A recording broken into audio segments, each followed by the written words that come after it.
Le gouvernement béninois a tenu sa séance hebdomadaire ce mercredi 13 mars 2019. Au cours de cette rencontre des ministres tenue par le chef de l'État, Patrice Talon, plusieurs décisions ont été prises. Les membres de la Commission électorale nationale autonome étaient face aux hommes des médias ce mercredi, une rencontre qui a permis à Emmanuel Tiando d'apporter des éclaircissements sur les irrégularités notées dans les dossiers de candidature de certains partis politiques. Et puis les États-Unis ont affirmé mardi leur soutien à un processus politique en Algérie qui respecte la volonté de tous les Algériens.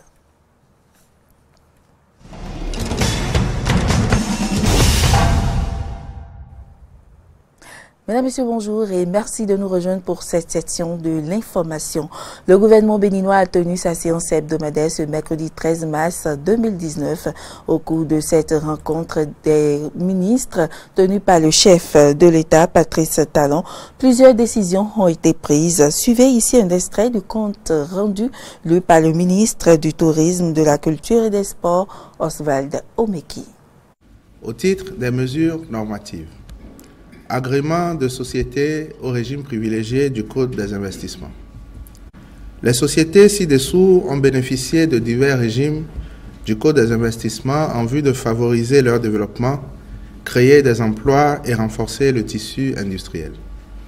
Il s'agit notamment de la société Atlantique Moulin Bénin SA, au régime C pour son projet d'implantation d'une usine de production de farine de blé à Semepodji dans le département de Lomé. La société Altis Panification SAS, au régime B pour son projet de création d'une boulangerie-pâtisserie à Adjakpa, commune de Z dans le département de l'Atlantique. La société Wakapu Benin Sahel, au régime B pour son projet d'installation et d'exploitation d'une usine de transformation de fruits en amandes et beurre de karité à Oubérou dans la commune de Tchaourou, département du Barou. Transmission à l'Assemblée nationale pour l'autorisation de ratification de l'accord de prêt signé avec le Fonds cohésien pour le développement économique arabe dans le cadre du financement du projet de renforcement des systèmes d'alimentation en eau potable des villes de Boukoumbe, Kové et Zanyanado. L'objectif du projet est d'assurer la fourniture pérenne d'eau en quantité et en qualité aux populations de ces trois villes pour répondre à leurs demandes croissantes en eau potable aux fins d'améliorer leurs conditions sanitaires et sociales. Il s'agit de soutenir le développement socio-économique dans ces localités à travers l'extension et le renforcement du système d'alimentation en eau potable existant. C'est pourquoi l'autorisation de ratification est sollicitée pour ce prêt d'un montant de 5 millions de dinars koweïtiens, soit environ 10 milliards de francs CFA. Le Conseil a par ailleurs adopté le décret portant transmission à l'Assemblée nationale pour autorisation de ratification de la Convention des Nations unies sur les immunités juridictionnelles des États et de leurs biens adopté à New York le 4 décembre 2004. Au titre des communications, accord bilatéral entre la République du Niger et la République du Bénin relatif à la construction et à l'exploitation d'un système de transport des hydrocarbures par pipeline. Par cet accord signé le 24 janvier 2019, nos deux États ont réaffirmé leur volonté d'œuvrer en synergie pour la réalisation effective du projet de pipeline suivant l'axe Niger-Bénin. La construction de cette infrastructure d'envergure permettra d'assurer le transport des hydrocarbures en provenance des sites de production au Niger vers le port de Cotonou. Dans cette perspective, il sera procédé prochainement à l'approbation de l'étude d'impact environnemental et social, de même que de l'étude de faisabilité. Interviendront également la création de la société de transport dédiée au projet, puis la signature de la convention y relative. Les ministres dont relève la mise en œuvre du projet ont été instruits d'y veiller particulièrement. Vous le savez déjà, la Cour constitutionnelle a débouté les partis politiques PRD, USL et Moël Bénin suite au recours contre la Commission électorale nationale autonome. C'était au cours d'une audience publique dans la nuit du mardi dernier. Les sages de la Cour constitutionnelle ont donné raison à la Sénat. Seuls les blocs Union progressiste et blocs républicains pourront participer aux élections législatives. Suivons un extrait de la décision lue par le président de la Cour, Joseph Djogbinou. Vu les articles 26 de la Constitution 44, 47, 241 alinéa 3 de la loi numéro 2018-31 du 9 octobre 2018 portant code électoral en République du Bénin, sur la demande d'annulation des récépissés définitifs délivrés à l'Union progressiste et au Bloc républicain. Considérant que si l'article 47 de la loi numéro 2018-31 du 9 octobre 2018 portant code électoral autorise un recours devant la Cour constitutionnelle en cas de rejet d'une candidature, il résulte de cette disposition que ce recours doit porter sur les motifs de rejet de la candidature. Qu'en l'espèce, les motifs invoqués par le PRD ne traduisent pas une mauvaise application de la loi à son égard, mais constituent un catalogue d'allégations au sujet de la manière dont la Sénat a procédé à l'examen de recevabilité et de conformité des déclarations de l'Union progressiste et du Bloc républicain. Considérant par ailleurs que non seulement ces allégations ne sont étayées par aucune preuve et ne permettent en conséquence pas de conclure à un traitement qui rompt le droit à l'égalité protégé par l'article 26 de la Constitution, que le principe de la liberté de la preuve s'entend des preuves légales et licites, qu'en l'absence des preuves réunissant les conditions de légalité et de licéité, le grief exposé ne saurait prospérer, que la difficulté qui en résulte n'est pas relative à l'appartenance à plus d'un parti politique à laquelle fait référence l'article 11 alinéa 2 de la loi numéro 2018-23 du 17 septembre 2018 portant charte des partis politiques et dont le règlement excède la compétence de la Sénat et de la haute juridiction, qu'il s'agit plutôt du constat de la présence d'un candidat sur plus d'une liste de l'article 41 alinéa 3 sanctionné par application de l'article 46 alinéa 4 et 5 et 47 du Code électoral par le rejet de chacune des listes. Qu'en procédant ainsi, la Sénat n'a pas violé les textes visés. Décide. Il n'y a pas violation de l'article 26 de la Constitution.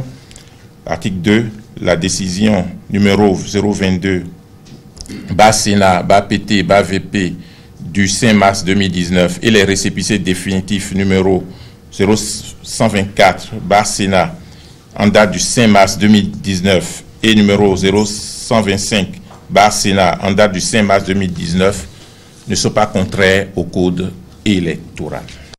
Et notre équipe de reportage a recueilli les impressions de certains représentants de partis politiques. On les écoute. Le simple fait de faire le constat du non sur plusieurs listes vaut élimination de toutes les listes concernées. Donc je souhaite que les députés puissent très rapidement revoir cette loi-là pour que on ne soit pas dans une situation de blocage pour les fois à venir. Parce que les Béninois ont suivi, les partis politiques mal intentionnés ont suivi, et les prochaines fois, on risque d'avoir un parti politique qui sait que tel parti doit mettre telle personne, tel autre va mettre telle autre personne, et puis va s'arranger pour aligner ces personnes-là sur sa liste, pour pouvoir invalider toute une élection et bloquer le pays. Moi, je ne souhaite pas ça pour notre pays. Nous sommes satisfaits parce que le recours du PRD vise la disqualification de l'Union progressiste. Je pense que la Cour n'a pas suivi le PRD sur cette voie de droit. Nous avons reçu notre récépissé provisoire, nous avons reçu le récépissé définitif. Cela fait 8 mois que nous travaillons autour de ce parti. Nous avons veillé à ce que nos dossiers ne souffrent de rien. La Cour vient de nous donner raison.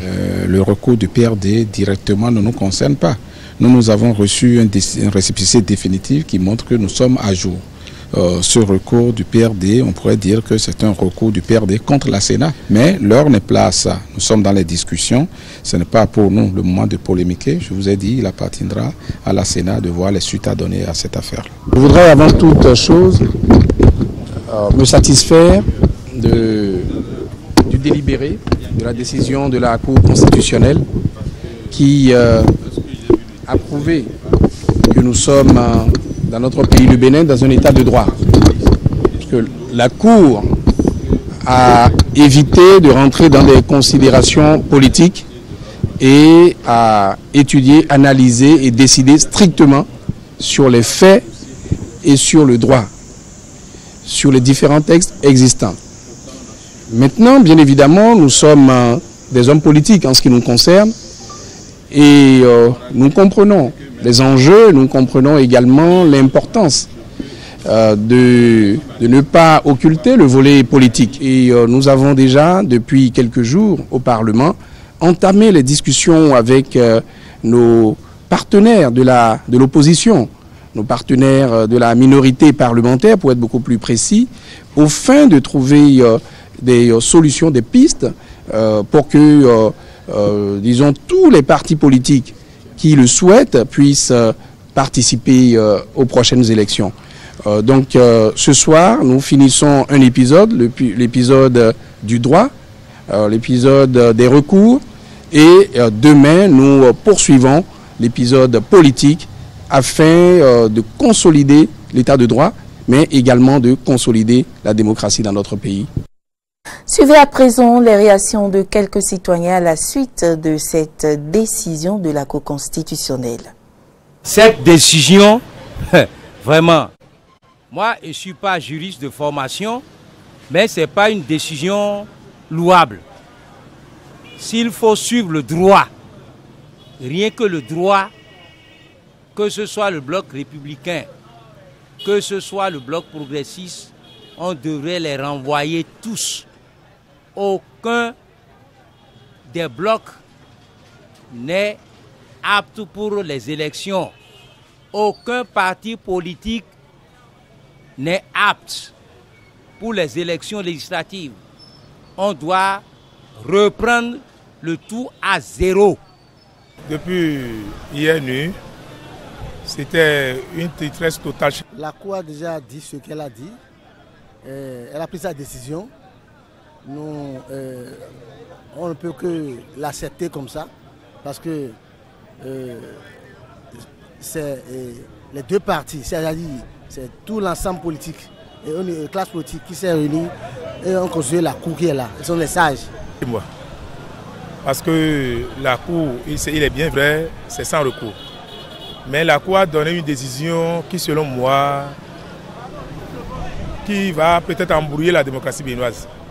Dans quel pays on peut comprendre deux listes de même bord politique va animer la démocratie béninoise?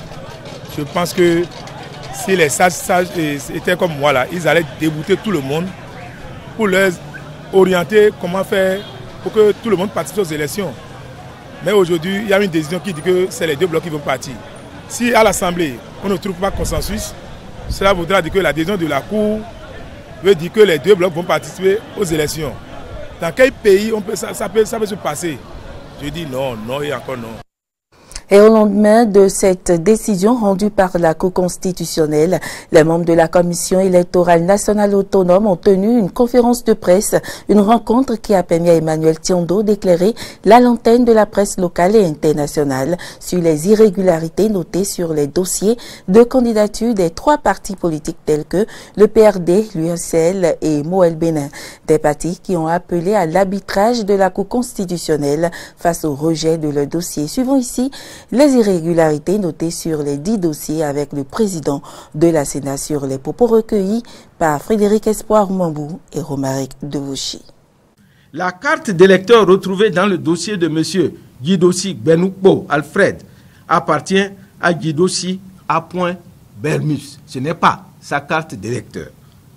Ensuite, 3 candidats, en l'occurrence Amani Biliaminou, Baroga Yoto et Kialou Warando, présentés par le PRD, se retrouvent aussi sur la liste de Moël Bénin. Ça veut dire que c'est ce que nous avons considéré, après nos délibérations, comme faute qu'on pourrait reprocher au parti PRD. Pour le parti républicain, nous avons eu 3 observations majeures.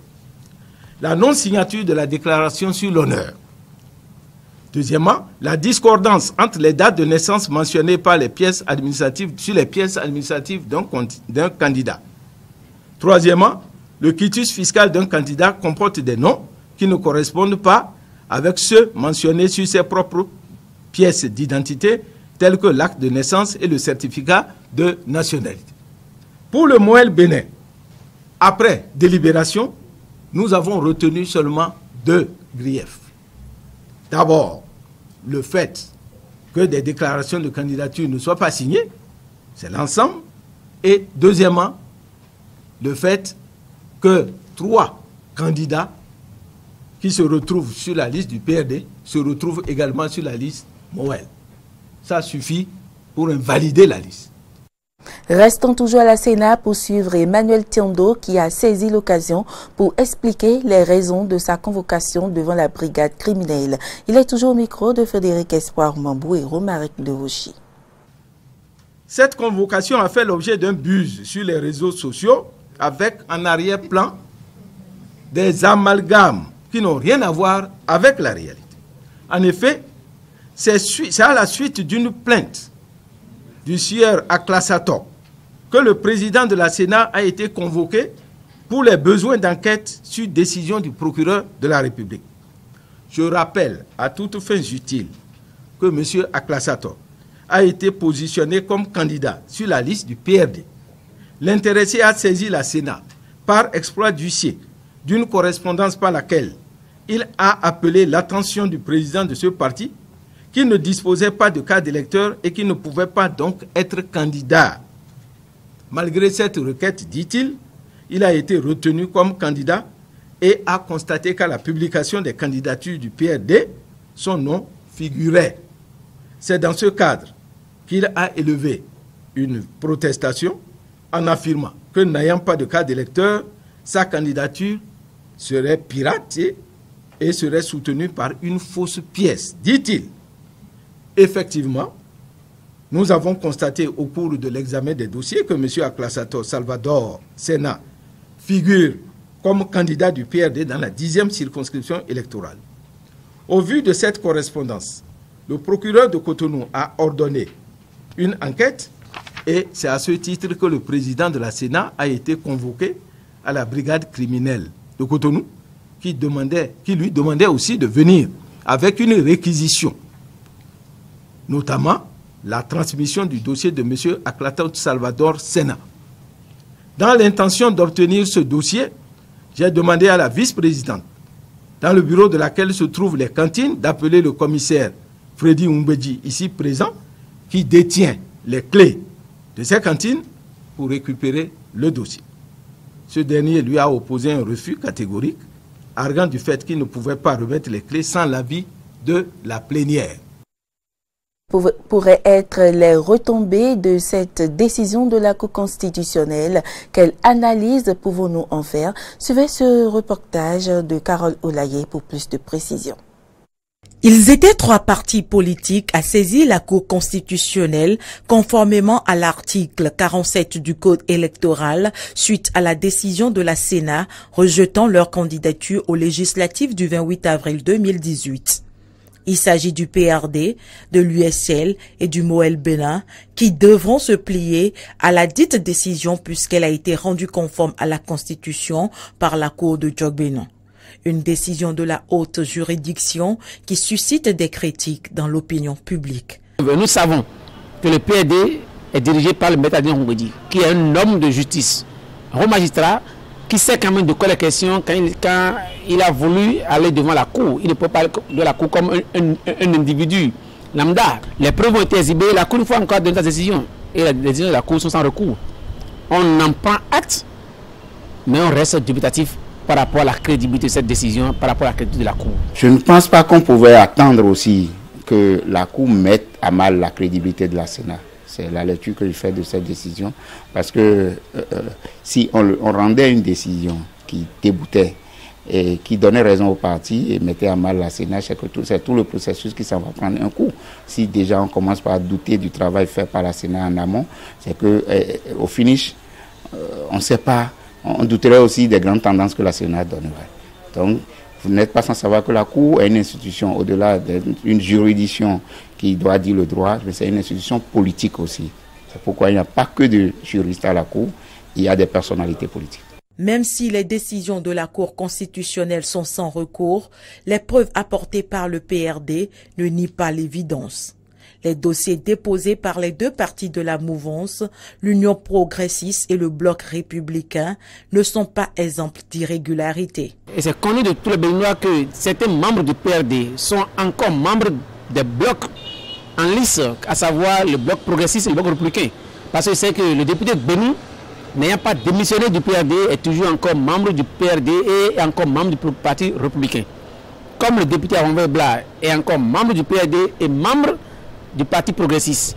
Cet argument seul serait peut-être suffisant pour qu'on puisse demander est-ce que la Cour devrait continuer par valider ces listes ou pas. Les arguments évoqués par exemple, le PRD qui parle de favoritisme, par exemple, vis-à-vis de certaines listes, les deux listes retenues, Union progressiste et Bloc républicain. Et ces arguments ont été balayés du revers de la main, compte tenu de la manière irrégulière dont les preuves, ou bien les débuts de preuves ont été trouvés. Mais ça laisse un peu sur le crédit de la décision rendue à ce niveau-là. On peut alors aisément se demander quelles seront les conséquences du verdict de la haute juridiction sur la recherche du consensus pour une sortie paisible de cette crise préélectorale. Comment avoir le consensus si les partis de la mouvance s'entredéchirent déjà entre eux avant qu'on aille chercher les partis de l'opposition qui ont une ligne droite claire? Ils sont exigeants par rapport à leurs demandes. Et les demandes sont claires. Revenir aux anciennes lois, alors que la mouvance demande à ce qu'on touche simplement au point d'achoppement de nouvelles lois. Il faut que le régime et les vrais acteurs du régime fassent profil bas, et je dis profil bas, pour qu'il y ait vraiment conciliation entre les extrémités. Je ne pense pas que cette décision ait d'impact négatif sur le processus. Toutefois, selon le côté où on se trouve, ça pourrait mettre un peu en doute la crédibilité des institutions impliquées dans l'organisation du scrutin. Les regards sont désormais tournés vers la commission mise sur pied par la conférence des présidents de l'Assemblée nationale pour la suite à donner aux propositions des partis politiques recalés. Cotonou abrite depuis ce 12 mars 2019 une réunion consultative sur l'appropriation et la mise en œuvre du traité sur le commerce des armes au Bénin. Il s'agit pour les participants d'œuvrer au renforcement des mesures nationales pour contrôler la prolifération illicite. Frédéric Espoir Mambou et Romaric Devouchi. Avec des experts venus entre autres de la communauté économique des États de l'Afrique de l'Ouest, de la Commission de l'Union africaine et des Nations unies, cet atelier permettra d'évaluer les cadres nationaux qui sont chargés de garantir la pleine et totale mise en œuvre du traité sur le commerce des armes au Bénin. Le cadre législatif, la sécurisation des ressources nécessaires et le développement des capacités humaines requises sont entre autres les pistes à explorer par les participants venus de plusieurs institutions du pays. Pour le représentant de la CEDEAO, même si le Bénin, pour l'heure, peut s'estimer heureux sur le plan de la circulation de ses armes, la proximité avec des pays tels que le Nigeria reste source de menaces. Le Bénin peut s'estimer heureux parce que l'impact de la circulation de ces armes est très limité au niveau du Bénin. Mais à contrario, au Libéria, au Côte d'Ivoire, en Sierra Leone, la réalité est tout autre et cet impact est important. La vie quotidienne dans ces pays est très affectée. Le quotidien des gens est très affecté. Les gens ne peuvent pas travailler, sont très touchés. Les enfants ne vont pas aux écoles régulièrement. Et il y a un impact sécuritaire certain. Et cela a un effet très important à long terme sur le processus de développement. Peter Otim, représentant de l'Union africaine à cette réunion, revient ici sur le bien fondé du traité sur le commerce des armes légères. Le traité sur le commerce des armes et de petit calibre est un instrument des Nations Unies, c'est un instrument mondial qui a été adopté en 2013 et entré en vigueur en 2014.